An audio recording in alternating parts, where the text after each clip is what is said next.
तो भाई लोग का हाल चाल हम कहतनी जे नया कंटेंट बनावत टे कि अगर शुरू में तार वीडियो खराब होता नु तो कोनो बात नहीं है, सबकर वीडियो शुरू में खराब होला आ सब के लगभग वहीं से शुरुआत कैले रहला।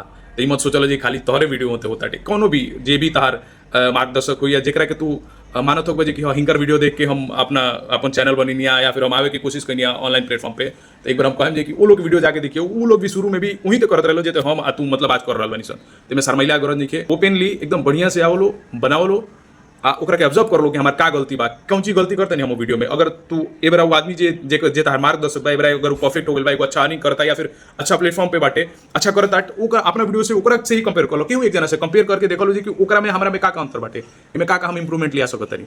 तो इमे कोनो घबराए के बात नहीं है अगर तार वीडियो अच्छा नहीं के बनत। नया में शुरू में सबकर वीडियो आते जाला, हम तो अभी 2 महीना भइल, हम 2 महीना में अभी अपन 2 महीना पहले के वीडियो देखे तो ना ना हई बेहतर हो सकत रहे, हऊ बेहतर हो सकत रहे, इमे हई ऐड कर सकत नहीं, हऊ ऐड कर सकत नहीं।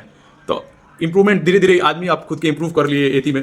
तो इमें सोचला गरज नहीं है, घबरेला गरज नहीं है, सबकर वीडियो वहीं तो बनेला जेते तहारे बड़ा गड़बड़ होता टे। आ वो गड़बड़ी के वजह से पीछे मत रहो, वहीं तो बनाओ, वह अपलोड करो, सीखो, रोज सीखो, सफलता एक दिन जरूर मिली। तो चलिए मिला जी कोनो अगला वीडियो में। जय बिहार, जय बिहारी।